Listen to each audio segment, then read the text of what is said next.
pemirsa, kembali lagi bersama saya Ihsan, Yulia dan juga Mas Towil di Pelangi Jogja, warna-warni Yogyakarta. Oke, di samping saya sudah ada Mas Towil nih, yang merupakan seorang kolektor sepeda ontel. Daripada penasaran, mari kita langsung saja tanya-tanya. Betul banget, San. Aku langsung aja ya. Oke. Mas, boleh dikasih tahu nggak sih awal mula Mas Towil ini memutuskan untuk mengoleksi sepeda ontel klasik, Mas? Ya, yang pastinya adalah dari kecil itu udah punya impian. Oh, bagaimana ya punya sepeda dulu, kok sepeda kok seliwar-seliwar rame banget. Yang punya juga tertentu orangnya. Ternyata mahal juga. Akhirnya memacu untuk bagaimana bekerja untuk memilikinya. Kemudian udah saya menabung satu demi satu untuk beli sepeda seperti itu. Dan sepedanya sudah tua lagi. Sudah tua-tua ya, Mas, tua lagi, makanya ya. dibilang ontel klasik gitu Ontel ya, San, klasik ya? ya, betul. Saya penasaran yang ini, kenapa namanya Towil Fit? Ceritanya gimana sih Mas tuh? Oh, Towil Fit. Jadi fit sendiri kan ada sepeda fit, sepeda pumbang, sepeda ontel, sepeda kebo. Ini fit itu bahasa Belanda. Oh, itu bahasa Bahasa Belanda. Fit. Belanda. Ya. Tahu aku ya. Iya. Tahu ya, aku baru mau nanya nih. Kemudian towil sama saya. Oh, towil. Akhirnya bergandengan dengan towil fit bersamaan nih. Akhirnya towil sepeda towil seperti itu. Emang nama asli Mas Towil ini Towil? Iya, nama saya Muntowil. Muntowil. Panggilnya ya biasanya towil seperti Emang itu. unik Iya, namanya, iya. jadinya Luar biasa digabungin sekali. jadi bagus, Iya. Towil Fit gitu kan. Towil Fit. Mas, Sepeda ya. Towil. Luar Keren. Ya. Nah, Mas, boleh dikasih tahu nggak sih, ini kan udah banyak banget koleksinya. Kira-kira awal mula yang memotivasi Mas Towil buat ngoleksi sepeda-sepeda ini tuh apa gitu, Mas? Yang pastinya saya melihat sepeda itu sudah mulai ditinggalkan oleh banyak orang. Oh iya. Jadi sepeda banyak yang nganggur di gudang, Iya, hanya iya. pajangan di rumah, kemudian di emperan, kemudian ya hanya untuk pajangan. Itu memacu saya untuk wah eman-eman ya. Kasihan ya sepeda segala transportasi tetapi tidak dimanfaatkan. Iya, iya. Wah memicu saya nih. Akhirnya wah bagaimana ya? Akhirnya mengumpulkan satu demi satu tadi memang sangat mahal banget. Mahal di waktu, mahal di dana, mahal di ya pastinya adalah tidak langsung mengetahui sepeda itu gitu. Iya, iya, Jadi iya, harus iya. belajar satu demi satu. Jadi ini juga waktu awal juga saya masih salah-salah nih. Sepeda yang orisinil, sepeda yang nggak orisinil. Oh, Jadi ada perbedaan di sempet situ. kayak gitu Iya. ya, Mas, ya? Jadi akhirnya pernah salah, akhirnya untuk memicu untuk bagaimana caranya untuk mengetahui sepeda-sepeda aslinya karena berbagai macam merek, berbagai macam fungsi seperti itu. Akhirnya satu sepeda dan sepeda yang lainnya itu memang punya karakteristik yang sangat berbeda-beda seperti itu. Berarti benar-benar mempunyai keinginan yang kuat untuk belajar sehingga akhirnya bisa mengumpulkan sepeda-sepeda ontel Iya, sampai sekarang ini. iya betul. Terus ini Mas, kebanyakan kan sepeda ontel itu erat sekali kaitannya dengan negara-negara di Eropa nih, misalkan Belanda, Inggris, Jerman dan lain sebagainya. Terus saya dengar juga banyak sekali wisatawan yang datang ke Towil Fit ini untuk berwisata. Nah pertanyaannya adalah gimana cara Mas Towil mengenalkan Towil Fit ini ke wisatawan khususnya yang asing, wisatawan asing? Nah ini, jadi sepeda tidak hanya untuk pajangan, untuk disimpan, untuk digunakan sebagaimana biasanya, tetapi saya manfaatkan untuk wisatawan. Karena apa? Jadi sepeda ini bisa untuk memberikan sebuah sentuhan dengan mengenalkan potensi yang ada di desa ini. Desa yang mana punya potensi yang sangat-sangat masih real, masih asli, masih benar-benar berjalan dengan sendirinya. Akhirnya saya mengenalkan wisata ini kepada dunia. Ya, orang mana atau negara mana sih yang mau bersepeda? Ya paling nggak punya backgroundnya, punya suatu lisensi ataupun juga data dan database yang punya pengalaman ya di negara Eropa. Iya, iya, iya. Khususnya ada di negara Belanda, Jerman, Italia, Suriname, ya sekitar itulah yang mau naik sepeda-sepeda tua itu. Dan pastinya adalah karena sepeda-sepeda ini juga berasal dari negara-negara di sana seperti itu. Wah, Itu keren Mas Towil banget. dapat relasi kayak negara-negara di Eropa itu awalnya gimana Mas ceritanya? Oh iya, Ya, tuh, Mas, ini gimana? proses Ceritain. proses sangat panjang Nah. karena saya dulu pernah bekerja sebagai waiters di Candi Prambanan, di Prambanan Ballet. Oh. Kemudian 1,5 tahun di sana, kemudian saya pindah bekerja di Hotel Radisson waktu itu 5 tahun di sana. Jadi di situ saya sudah mengenal para wisatawan ataupun agen-agen atau perhotelan ataupun pelaku wisata. Akhirnya saya cermati bahwa kalau wisata hanya seperti itu, seperti biasanya itu, kurang menarik. Akhirnya saya punya hobi bersepeda. Oh ini saya kolaborasikan, saya kawinkan dengan apa yang ada di pedesaan ini, kemudian saya kolaborasikan secara real, secara dengan natural dengan masyarakat, keterlibatan, experience, interaksi interaktif. Nah, ini menjadi sebuah berbeda, menjadi sebuah perbedaan yang mana adalah bisa menjembatani antara kehidupan idealisme kepada sosial. Keren banget. Tapi Yulia penasaran nih Mas, kira-kira Mas Towil udah berapa lama sih mengoleksi sepeda ini dan Towil Fit ini gitu? Kalau ngoleksi sepeda, saya benar-benar beli sepeda itu tahun 2000. Tahun 2000. Ya, kemudian Towil Fit berjalan dari tahun 2007-2008, akhirnya sampai saat ini. Jadi berjalan seperti itu. Jadi Lama brand ya, nama Mas? Towil Fit itu baru dibangun sekitar tahun 2007. Tahun 2007 dan 2008. Tapi koleksi sepedanya dari tahun Dari tahun Tahun 2000.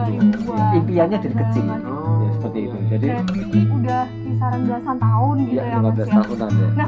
Kan ini udah belasan tahun juga kan, Iya. terus kira-kira ada nggak sih hambatan yang didapat selama proses mengoleksi ini, baik dari keluarga atau Nah. mungkin dari yang lainnya gitu? kira-kira ada yang nggak ngizinin kayak gitu. Ya, Betul banget. kalau hambatan tentang sepeda pastinya dengan kalau ada sepeda yang bagus atau dia punya histori yang sangat tinggi tadi, kadang dananya nggak punya. Oh, Kemudian juga apa namanya ya bisa menyesuaikan dengan irama pendapatan, irama dengan selonya uang itu sendiri. Nah, kalau dari keluarga tidak ada yang melarang atau membebani hal ini, karena saya benar-benar mengalir dengan hobi ini bisa bagaimana bisa survive ke depannya. Tapi memang orang tua itu memang sangat wanti-wanti, karena ketika saya punya 1, 2, 3, 5 sepeda itu Ya. ini tuh apa sepeda kok untuk dikumpulin? Ini tuh Biasanya kan apa? satu orang satu. Satu orang satu atau dua lah. Ini kenapa? Ini udah sampai ke 5 sampai ke 10. Nah, tetapi saya jawabnya adalah ketika saya punya suatu network yang sangat tinggi banget dengan Ya. pemikiran saya adalah wisata desa, wisata di desa-desa. Seperti itu. Akhirnya orang tua kami ajak tuh, saya tunjukkan bahwa ketika ada tamu dari Belanda kurang lebih 6 orang waktu itu, lalu saya tunjukkan, Simbo, ini loh sepeda selama ini yang saya kumpulin itu untuk ini, untuk bersepeda keliling desa. Oh, malah baru terjawab loh. Gak usah orang tua, istri saya aja nggak tahu, apalagi orang desa sini nggak ada yang tahu. Jadi memang ini memang benar-benar berjalan dengan mengalir seperti biasa. Malah justru orang-orang sini atau masyarakat sini, loh, kok orang bule kok bisa naik sepeda ya? Itu menarik naik ya. sepeda ke Kulon Progo Iya, ke lagi. Kulon Progo lagi. Aduh. Sebenarnya ada apa sih di Kulon Progo ini Iya, seperti itu? Sebenarnya adalah banyak sekali potensi yang ada di wilayah ini. Nah, kalau siapa lagi kalau yang tidak mengenalkan orang desa itu yang akan mengenalkan ke luar negeri. Akhirnya saya benar-benar memberikan sebuah pengertian, kemudian kejelasan yang sereal-realnya bahwa potensi yang ada di desa ini kita berikan kepada wisatawan mancanegara. Nah, akhirnya bisa survive di sini. Seperti itu. Ngomong-ngomong soal sepeda nih Mas, Ya. khususnya sepeda ontel, apa aja sih yang ada di sini, merek-merek sepeda ontel? Oh iya, yang ada benar di banyak Towil banget Fit? ini kan Mas, kira-kira apa aja gitu? Ya, merek-merek sepeda yang saya dapatkan. Jadi saya dapatkan sepeda ini dari satu demi satu tidak berbeda ya. Jadi dari berbagai merek, dari dari Jerman ada Gorico, ada Gazelle, ada SNU, ada Humber, ada Rally, ada BSA, ada Triumph, ada Vongers, ada Burgers. Ada banyak banget, masih Banyak ada Sangat lagi. menjiwai sekali. Jadi seperti itu. Khususnya pemirsa-pemirsa yang Iya, mau benar mengoleksi banget. sepeda ontel gitu kan. Iya. Komplit sekali. Nah, dari semua merek itu, Ya. kira-kira apa yang menurut Mas Towil paling bagus? Nah, tuh boleh Nah. dijawab Mas. Kalau saya ditanya paling bagus yang mana, hampir semua bagus. Karena apa? Karena saya mendapatkan dari satu demi satu. Jadi ini memang punya saya tidak pernah memilih harus ini enggak. Karena saya lebih ke fungsionalnya sepeda-sepeda itu. Karena sepeda yang menjadi kesukaan saya bisa dinaikin oleh siapapun. Jadi intinya adalah sepeda yang saya miliki, yang saya koleksi, yang tapi semua sepeda adalah sama. Jadi kalau Pengoleksi San, jadi semuanya tuh ada histori. ya Iya, historinya. iya. Karena Semuanya- bagaimana mengembalikan fungsinya sebagai alat transportasi. Ya, Keren. Tapi Mas, kan ini banyak banget mereknya, banyak juga jumlahnya. Kira-kira boleh dikasih tahu nggak sih kira-kira range harganya gitu dari yang berapa sampai berapa Nah, gitu? gitu Mungkin ya. kan pemirsa juga penasaran Nah, gitu ini ya. nih. Oke, enggak apa-apa, tapi ini memang bukan rahasia lagi. Kalau masalah harga memang relatif ya, relatif murah, relatif mahal, tergantung punya siapa, dulu merek apa, kok orisinalnya bagaimana, seperti itu. Iya, ada dari harga 300.000, ada dari 500.000, ada dari 2 juta, ada yang 7 juta, ada yang 15 juta, ada yang 25 juta, ada yang 50 juta juga, 100 juta juga, Wah, seperti ya itu. ampun. Berarti harga Ya. paling tinggi 100 juta nih, Mas? atau lebih? lebih kayaknya. Ah, Keren banget. Padahal kelihatannya sepeda klasik banget, tapi harganya bisa itu juta. dia karena Itulah ada mempunyai rahasianya ya, rahasianya, story kali ya. historinya. Story. Keren Iya, banget. seperti itu. Terus kira-kira boleh dikasih tahu nggak sih kenapa Mas Towil ini kan kalau misalnya ngomongin soal koleksi tuh Iya. bisa pilih motor, bisa pilih mobil atau yang lainnya gitu. Kenapa sepeda kan? Kenapa sepeda? Sepeda adalah karena kesehajaan sederhana. Kesederhanaan itulah menciptakan sebuah kesinambungan dalam kehidupan. Juga ramah lingkungan, bisa memberikan motivasi kepada lingkungan juga. Kemudian juga interaksi sangat enak. Jadi kita bisa menyapa dengan siapapun dengan sepeda. Ini Beda kan kalau dengan naik motor ya. sangat menjarak jauh. Cepat gitu Iya, bisa ini nyapa. malah siapa ada orang tua kita malah turun ya. Dengan sepeda kita menyapanya. Jadi masih ada toleransi yang memang tercipta, mencipta, menjaga, melestarikan, mengembangkan, memanfaatkan banyak orang. Tuh keren sangat banget. luar biasa sekali. Iya. Yulia dan juga pemirsa, Mas Towil merupakan seseorang yang berhasil menjual wajah desanya tanpa merusak sedikit pun yang ada di desanya. Iya, Tanpa mengeruk emas lah, mengambil pasir atau mengambil batu bara, tapi dia sukses menjual wajah desanya menggunakan sepeda. bener banget. Dan yang paling bisa kita highlight adalah dari hobi akhirnya menciptakan lapangan kerja bagi Mas Towil dan juga para pelaku UMKM yang ada di Itu sana. dia. Luar biasa sekali.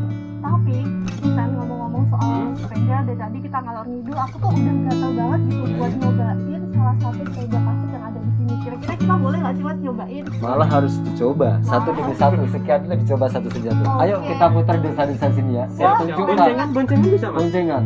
Kalau boncengan kurang ini. Oh, Satu-satu satu-satu. aja. Ya, Boncengan tercipta ada tadi tempatnya, itu. ada tempat sendiri Boleh, boncengan boleh, aja. biar Boleh, dipilih boleh. sama Mas Towilnya. Langsung aja yuk. Langsung aja. Ya, kita pilih ya. Sana. Oke.